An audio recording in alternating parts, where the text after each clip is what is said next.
Ahoj a zdravím vás v naše další díl, třetí, Světlo všude.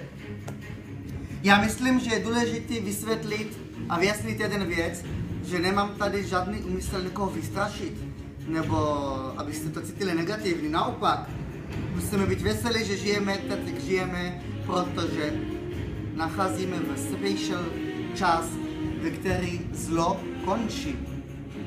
A ten svět, tak jak ho znáte, dál nebude. Já nevím, jestli jste poslouchali minulé částky, ale určitě nejste lidi, kteří nejste vzděláni a víte, že to, co se stalo poslední, dejme tomu 25 let, nestalo tisíce let předtím. Ta technologie a všechno, co jak to došlo dopředu, to je úplně najednou. A chci vám říct, abyste věděli, že teď jsme úplně na takových křižovatkách. A vy, jak budete hodní, přežijete to a překročíte do dalšího velna, jak se řekneme, do lepší období. Určitě jste všimli, co se stalo tady ve Francii. Není to nic nového, ale co se stalo najednou? Najednou lidi už nemůžou dál.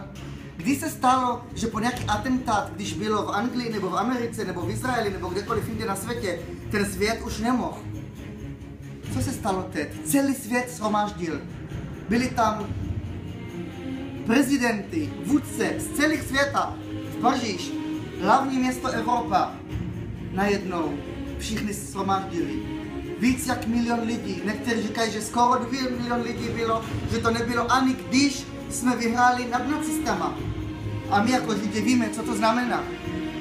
6 milionů přece nás zabili. A víme, že takové strašné věci opravdu staly. A teď stojíme v takový podobný období. Buď to zvládneme, nebo necháme tady všechny vyhubět. A ten svět už říkal dost. Když jste viděli všude napsáno, všichni jsme Charlie. Najednou v Čechách, v Praze, ale po celém světě už říkají dost, jenom 12 lidí zemřeli a už dost. Co se stalo? Co se změnilo? Všichni víme, že nejsme tam, jak jsme byli. Nafta padala do takový úroveň, co nebylo hodně let. Česká koruna to sami. Jenom dneska česká koruna je ty, co vám analysty, ve které jsou mezi vámi. Víte, že ze 22-23 koruna jedno, švýcarský frank máte 28. Takový padají měny, věci se změnějí hodně rychle a stávají se nečekané věci. Ale lidi dneska už jak všechno tak rychle a média a všude už nestíhají všechno vlastně přijímat tolik informace a radši žijou ve svým falešným svět.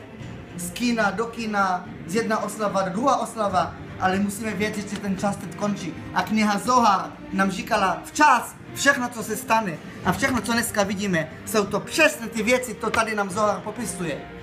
A teď je to jenom otázka ani ne roky, ani ne měsíci. Všechno se stává teď. A co vy můžete dělat? Nic special, buďte hodní lidi. Nikdo po vás nechce, abyste byli křesťané, katolici, židé, nic. Buďte jenom vy, Češi, hodný národ, tak, jak jste byli doteď. Já jsem taky Čech, já jsem Žid, mám českou mámu.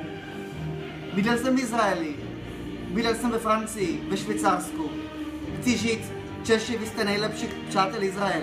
Zůstaňte tak, buďte s úsměvem na tváři a nechte se oblbnout svět, který je ovládán hodně zlo a hodně peníze. Buďte vy dobrý lidi, poslouchejte svoje duše a buďte světlo všude.